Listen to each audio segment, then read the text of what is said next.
On today's episode, Codi's giving us her reactions to What Men Want, Isn't It Romantic, and Alita Battle Angel, and determines which one's the best Valentine's Day date movie. And we discuss that intense Frozen 2 trailer. Let's get started.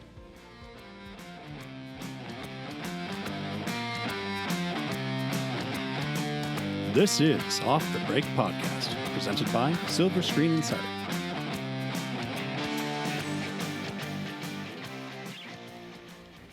Welcome back, everyone, to Off the Break Podcast. It's Codi and Erik today, holding down the fort.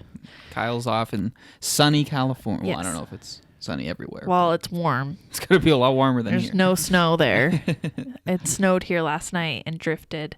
We've had avalanches in the state.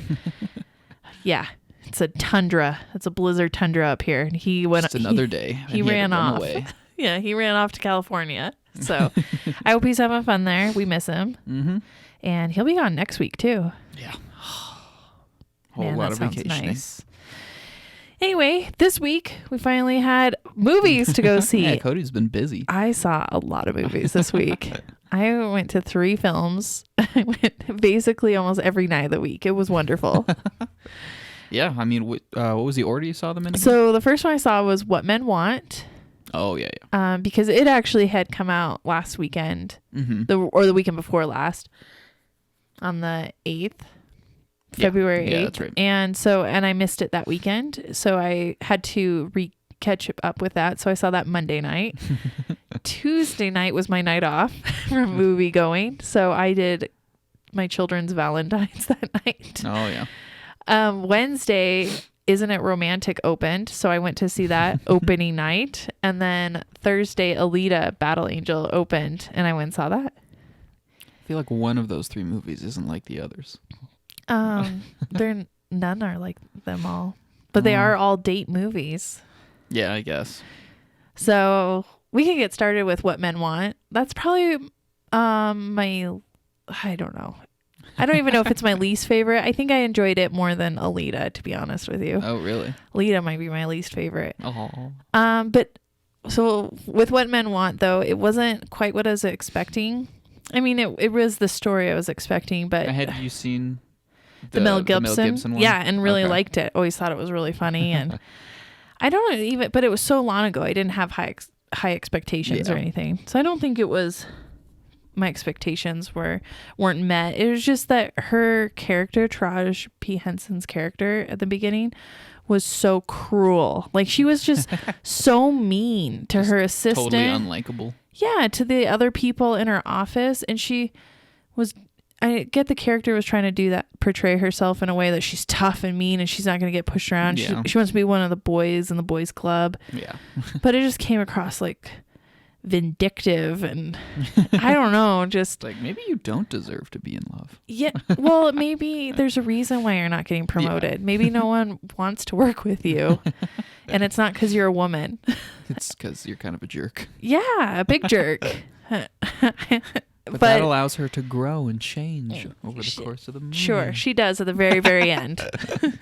But the psychic character, I think that's played by Erika Badu. Oh, yeah. She is Forgot she's in hilarious and amazing, and she looks so creepy. I'm like, Yeah. how'd they make her look that creepy?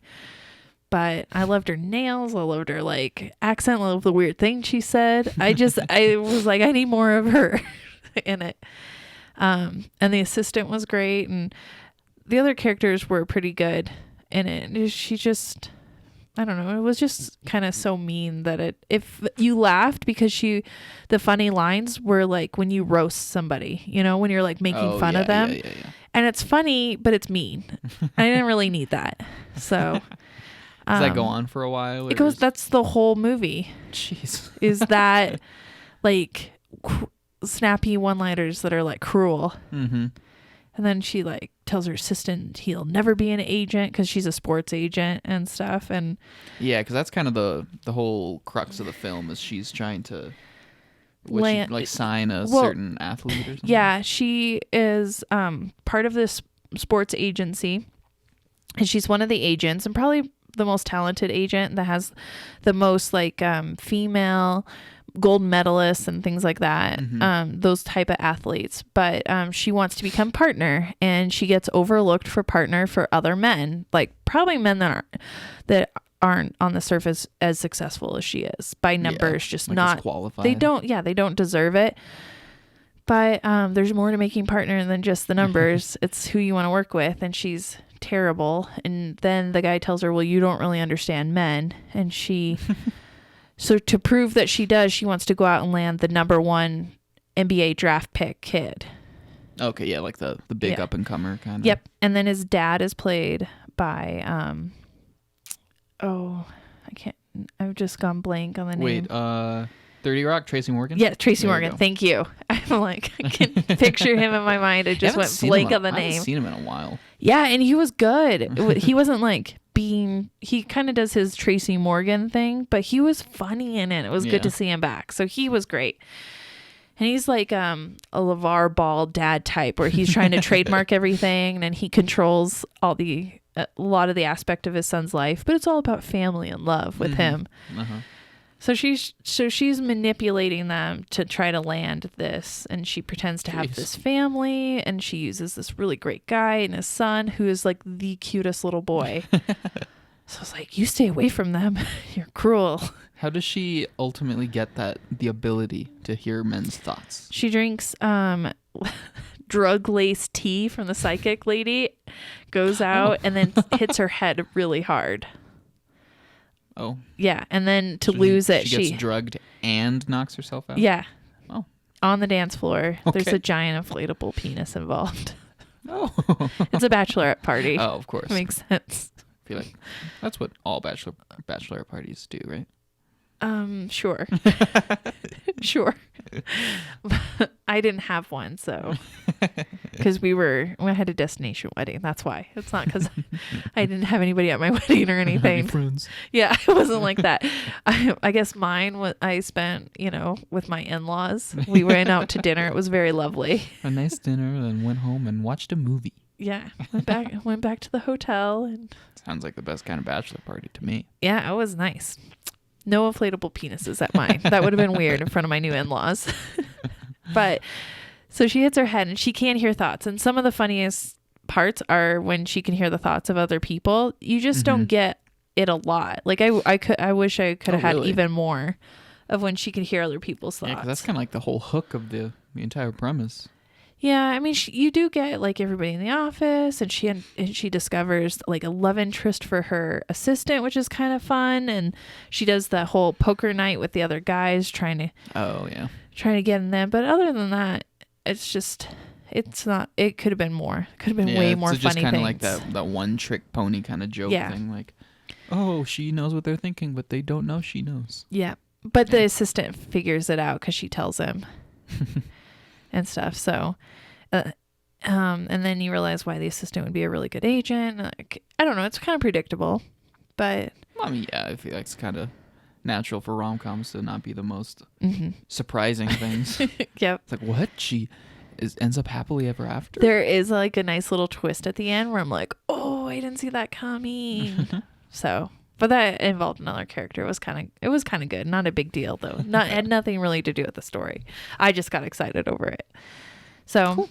It was all right. And then the next film I saw was Isn't It Romantic? And this was like, I was more excited to see this one.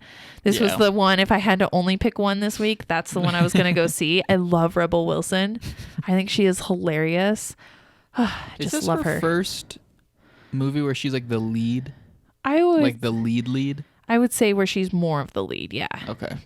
Because I know she's always been kind of the supporting character or like a co-lead maybe, but I never knew if she had carried a movie by herself before. And I think she did a really good job in this.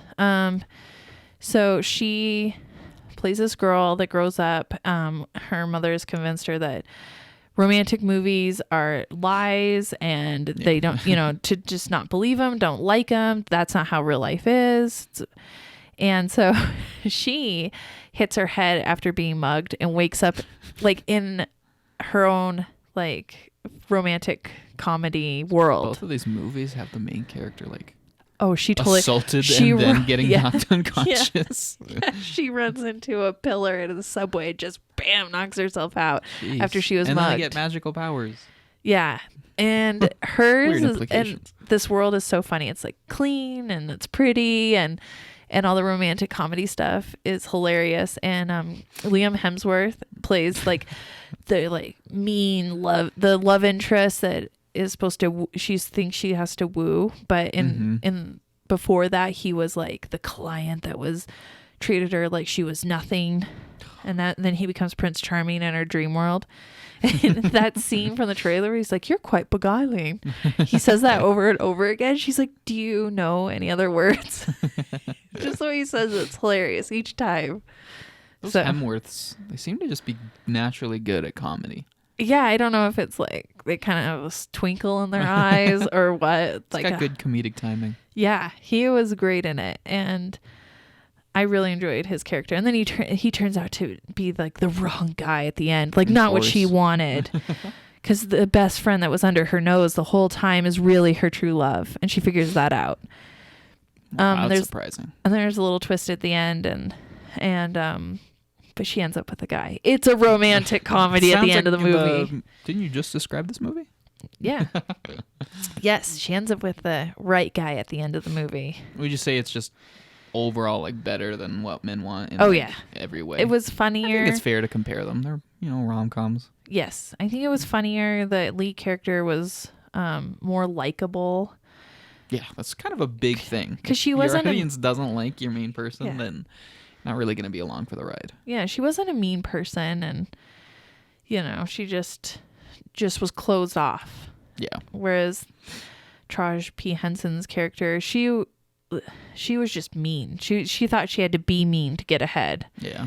And it made her cruel until she realized she didn't. So. Yeah. Well, I mean, I guess you could argue like that makes sense, because if you're continuously looked down upon or condescended to, it'd probably make you a little salty. But yeah, you don't have to make your main character like that all the time. No. No. So that one was hilarious, and I really enjoyed it. And there was like some couples in there, and some ladies and stuff. It was definitely geared towards women. Oh yeah, I guess I didn't. Yeah, how were the crowds? How did the audiences compare between? Oh, there's definitely What Men Want and there's definitely more people for What Men Want, and there was really. More people for Isn't It Romantic?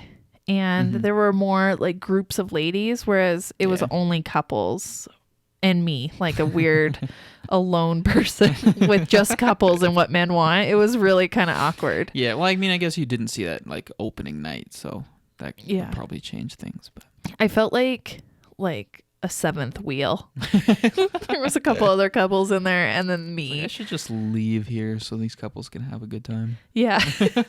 They're just like, I'm depressing them. I hope they don't look at me and be like, "Oh, she's alone." Oh, so sad. No, I'm alone because my husband's at home watching children. I'm getting my night out. Yeah, woo.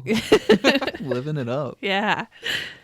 So, then I saw Alita, Battle Angel, on Valentine's Day. I took my dad. He was my date that night. Aww. I didn't spend it with my hubby because he was home with children again. I have a really good husband. Really good. And so I took my dad, and we had like dinner before. It was really nice. And and then we went to the movie, and it was okay. Yeah. I saw that it got an A- cinema score. I saw that too. I was like, surprised. Yeah. I mean, I guess I would have given it a B it's kind for of sure. the movie people expected it to be. Isn't that? That's kind of that's mainly what cinema score is, right? Just kind of. Is this the movie you expected it to be? Mm-hmm. And it was, for the most part. Yeah. But it was, to me, the movie was trying too hard to be too many things. Like there was interjecting too many like story arcs into it, and it just got confusing, and it never spent enough time on any one idea. Like she's supposed to be 300-year-old alien technology, like cyborgs that they can't recreate after this big huge war, which they don't even tell you. They just called it the war in the fall, but they didn't tell you who was It's just like a on each overabundance side of like world building while also trying to but I couldn't tell introduce you new character, just a little little superficial things here and there, but Right. nothing really too. It was superficial. It was just detailed. like, hey, everybody, there was a war, and all the sky cities fell in the war, and Sky cities. but you didn't even know like who was on each side of the war. You just know that there was a war, and it was called the Fall because the sky cities fell from the sky. Sky cities sound cool. That part would be cool, but they never went up into the one remaining one. Oh, they don't go up there? No. It's just kind of hanging there. You get to looking look cool? at the underbelly of it. You don't even get to look at the top ever. Sequel. So, yeah. So you don't know if she's this 300-year-old alien technology, which she is, but like, what does that mean? And was she the enemy? Because apparently it hints at that she was enemy alien tech. Yeah, she's probably some like lethal assassin From- from the enemy team Yeah. or faction. She was a berserker warrior. Oh, Like the most elite warrior class. sounds like an anime title. Yeah, and she knows a fighting style that apparently people can recognize on the street, but no one can do anymore. So they're like, "Oh, you can do blah blah blah the lost style." art of Yeah, but berserker warrior. but combat. they were like, "But no one can do it anymore." I'm like, "How'd you recognize it then?" So that was there was just a lot of stuff like that, and then there's this whole rollerball thing, which is like roller derbies, but like with robots, like cyborg robots and death and destruction and mayhem. Okay. So that could have been its own movie, like how she has to become the rollerball champion to go up to the Sky City. That could be its own movie, but Oh yeah. There you go. somehow she win her way out of slate. Like yeah. But you don't even see, like, you see her doing one and she doesn't even finish the race due to circumstances.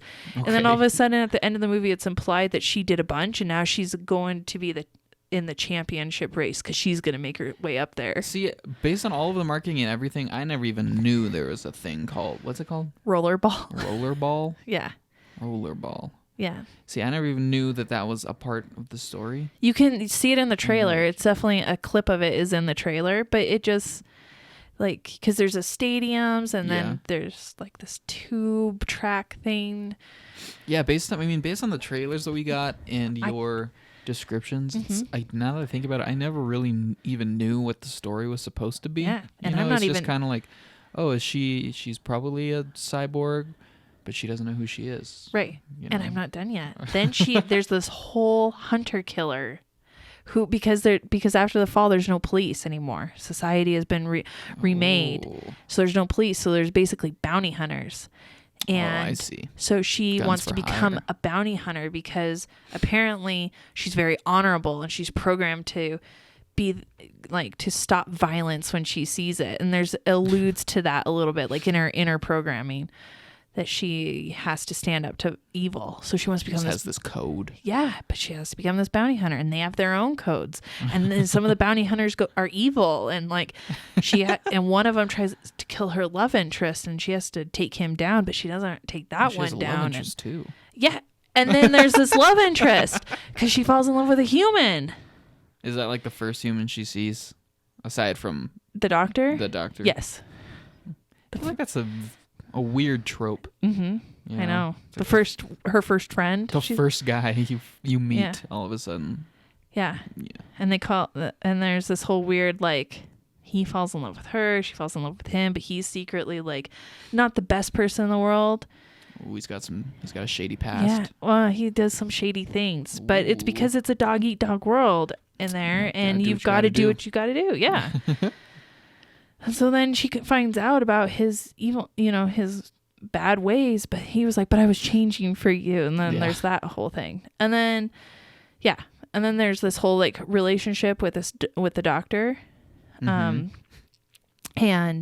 And he has this whole really sad backstory about how his daughter died and how they used to be from the Sky City, but then when his daughter, and it doesn't really explain. I didn't really get if she was paralyzed or if she had a degenerative disease, but they were basically exiled to the below city, the scum city, and his wife left him after their daughter died because she was murdered.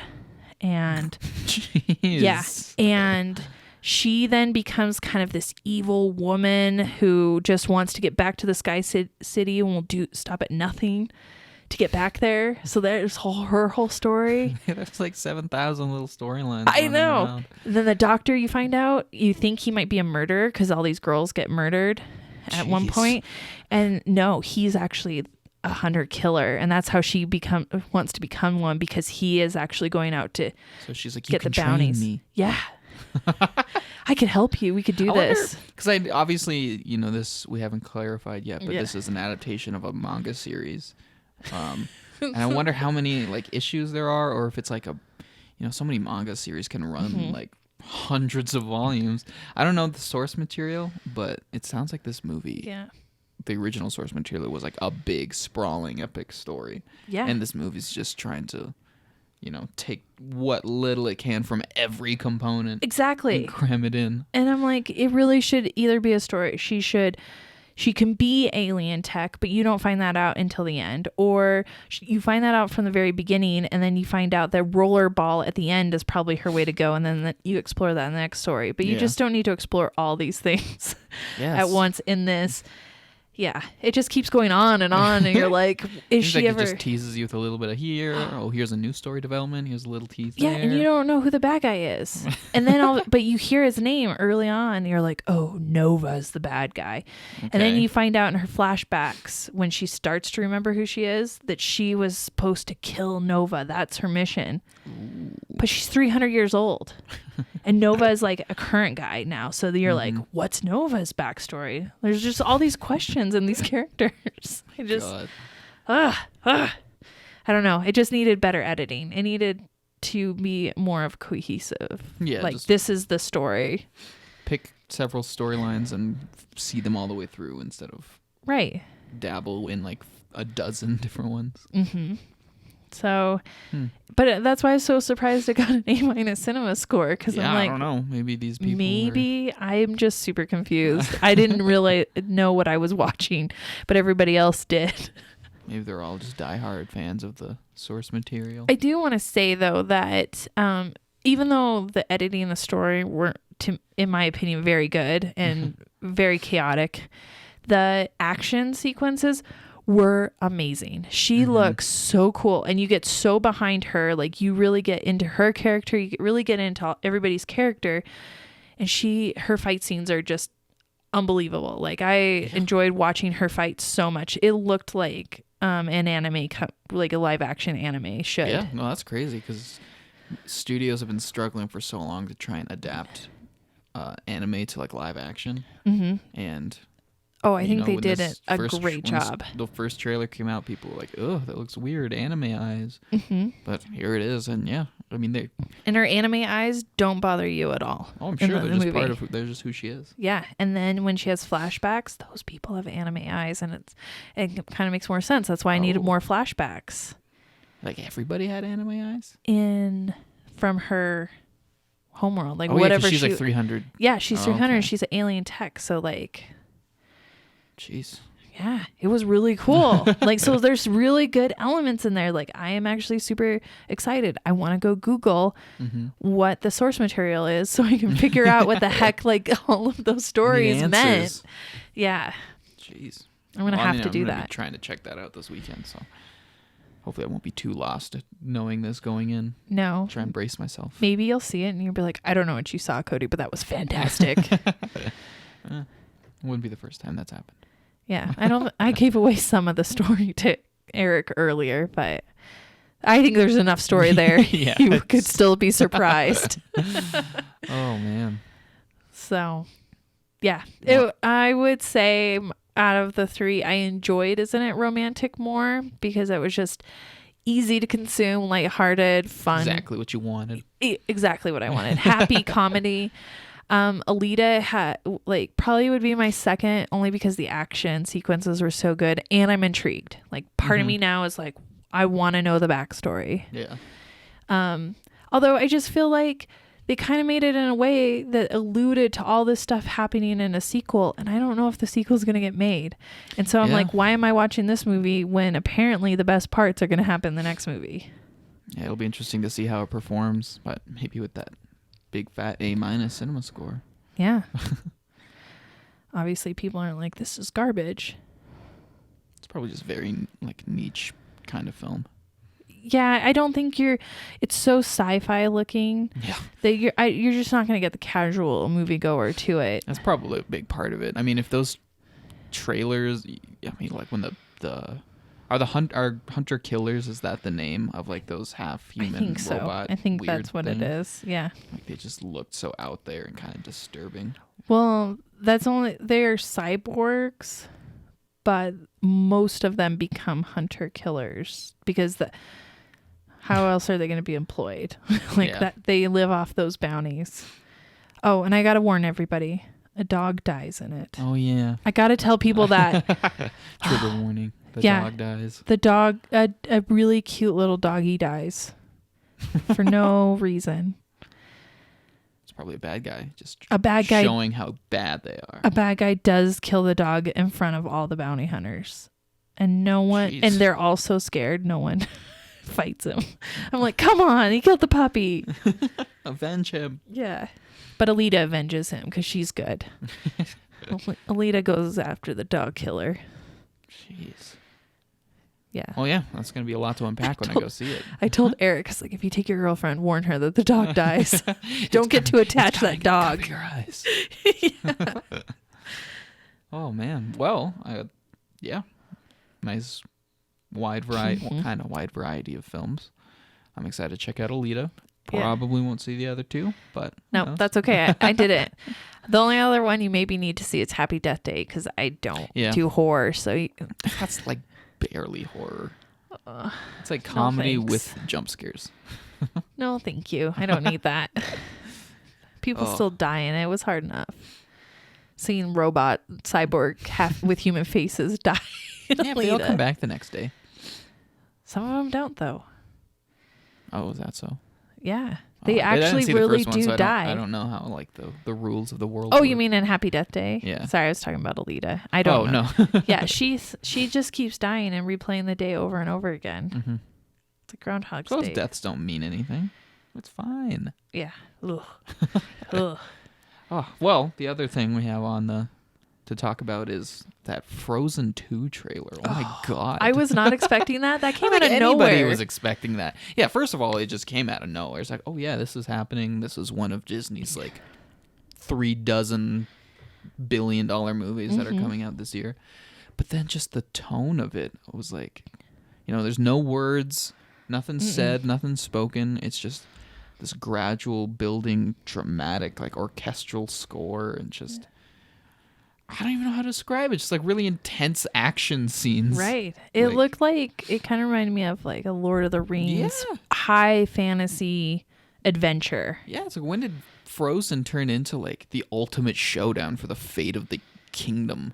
It's like some apocalyptic force is coming and it gives that feel and tone that's happening. It's, I don't know, but they're definitely on an epic quest of some sort. And it's just Anna and Elsa, Sven, Olaf. Mm-hmm. I can't remember the other guy's name. Kristoff, thank you. There we go. Yeah. And I love Kristoff riding Sven and then flanked by more reindeers. Yeah, see, it was just shots like that. They feel like out of an action movie. Right. Or like a war film where like the two sides are charging into each other in the battlefield. And blood's gonna fly everywhere. But everybody seemed to have like a moment, whether it was Kristoff Sven riding or Anna being separated and trying to jump that chasm, or just Elsa doing her powers on the ocean. That whole beginning thing where she's like stranded on an island or something. You don't know, or she's just testing herself. It's the Vegas trailer with the most intense like looking scenes. I don't know anything about them, no context whatsoever. It's just, I've never seen... Has there ever been a Disney movie marketed like that? No, like, with as this an tone epic, in its trailer? Dark tone? Yeah, there's no hints at comedy whatsoever, no lighthearted tension-breaking thing. I can't even think of an animated Disney film even close to that. No. This feels really unique in part of me is just tone. Wondering why. Like, I can't imagine this is like the tone of the movie itself as a whole. But maybe it is. I don't know. Maybe it is. Well, I'm sure there's going to be funny stuff in it. Of course, yeah, naturally. But this does seem like it is I mean, they wouldn't have put these scenes if this wasn't the tone they were trying to get people on board with. Like the exclusive tone of the trailer is just this ominous, approaching the final battle kind of thing. Mm-hmm. And I was just so thrown off by it, but I thought it was cool. Yeah, it was I think it's a really good way to go.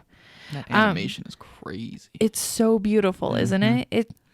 My first reaction to it was mostly like Anna's hair. And that sounds so weird, but I was like, it's down and it's full and it looks so soft. How did they make I don't know. animated hair look so soft? I don't know. Parts of it looked like it was like done with like a paintbrush, but then like, you zoom in to the stills and it's like, I don't know. It's just crazy how you don't realize how far animation like this has come. Yeah. Frozen 1 was like 6 years ago now. Well, that opening sequence where Elsa's on the beach, it looked like they just took actual footage of a beach and then put an animated character in like it was. That's honestly what I thought the first time, because that's like the first shot of the trailer is just water splashing up on the shore, and it looks just photoreal, It did. It looks so realistic. I couldn't believe it. So yeah, that I felt insanely tricked. Realistic animation with combined. a really bright animated character, like with her white hair right there. It looked out of place. It was she did kind of look out of place. Like poorly weird. Photoshopped onto real it's like footage. Okay, you gotta pick a style. Yeah, but the insanely realistic animation with just the epicness of these scenes and that music.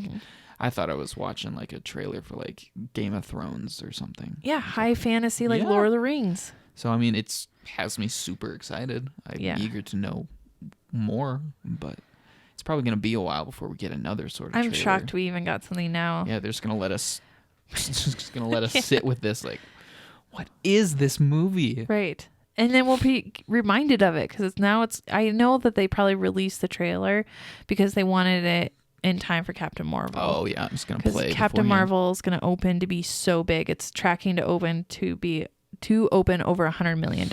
Yeah, I saw though. That would be impressive. I mean, honestly, I wasn't really expecting that because it's just another one of those superheroes that most people probably don't know about. I didn't know anything about Captain Marvel. Know nothing about her. But at this point, like we always say, the name Marvel is all you need. So yeah.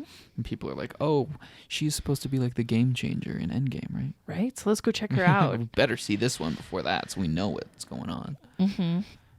But yeah, the Frozen 2 trailer playing in the theater before that, people who haven't seen it are just going to be like, what the heck? I know. Like, somebody's dying. Yeah. Multiple people are dying. You would like that, wouldn't you? I want no one to die. If it was fitting and it was beautiful. Who would you sacrifice? I don't know. It's been a while since I've seen the first. Probably Kristoff and Sven. They like charge off a cliff or something. I'd sacrifice Anna. Yeah. You got one sister. You're good. You can't kill the queen. Yeah, she is the Frozen. Like what the embodiment of Frozen, I guess. I think she's like would be the one to self-sacrifice. But then Anna wouldn't let her. No, Anna's the one I'm saying should. Oh. You're talking about Elsa. That Elsa's like, oh, it's my time. I gotta sacrifice myself. And she's about to, and Anna stops her. She's like, no, I'll do it. And then she dies. And then Elsa's like, no. And lets her powers go. Crazy. I mean, that might happen in this movie based on that trailer. Who knows? Yeah, we saw that in the first movie, though, kind of already. Yeah, but now it's going to be even more. It is. Even more epic. I don't know what's going to happen. It is weird that they feel different, though. Like having Anna's hair down makes her feel like she's a completely different character. Yeah, I mean, most sequels, if there's a leap in time, they always try to change the basic look of them, give them new outfits, kind of signal that they've changed. But I don't know, the look of the characters, the animation, just the editing, the music, everything, it feels like a totally different franchise. Yeah. I don't know. Well, I'm excited we got it. We did watch before the podcast. We did watch the first teaser trailer for the first Frozen film, and it's so incredibly different in tone and like Polar opposite. Yeah, it's just this cute little scene between Olaf and Sven fighting over his carrot nose. And I remember, oh, it's so cute. I remember when I first saw it, I was like, this looks stupid. Frozen's never going to do anything. This movie's going to fade away. Yeah. Dead on arrival. This is why you don't let your personal preferences like dictate how you decide like how to book movies, because I was like, gosh, that looks childish, and here it is, Disney doing another childish film again. Oh, $1 billion? Oh, okay. Yeah, because I thought it was just the snowman and a reindeer. They didn't even show the girl characters. They didn't have the great song. There was no teasers of a scene actually in the movie in that teaser. So this one, I'm really glad that we're seeing teasers of the actual movie. Yeah.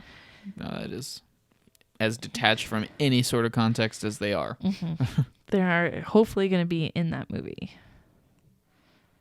Well, I'll be waiting. I'll be ready and waiting. Yep. Cool. So good weekend. Go check out Alita. I want to know everybody else's thoughts on it. Maybe I'm just being too picky or critical of it. It's animes in general, if you're not used to them, can be pretty out there. I haven't seen a whole lot of animes, and a lot of it is just bizarre or like ridiculously over the top. But yeah, and I didn't feel like any of this was that. I just felt like the story was just jumping all over the place. 1,000-page tome that they're trying to cram into 2 hours. Yeah, like if everybody got their wish on Harry Potter, if all the things in those got added into the movie with no like editing cohesion, you could be like, oh, but the Harry Potters are so well written, so that's a hard one to compare it to, because you could add like 2 more hours on Harry Potter and it would be so good. Oh, absolutely. And Lord of the Rings, I can't think of anything that you were like, oh, I wished it was in the movie that didn't make it from the book. Yeah, no, I'm going to be checking that out. I'm interested. Mm-hmm. I'm going to temper my expectations, go in expecting there to be a lot of story threads, and I'll try and keep track. Yeah.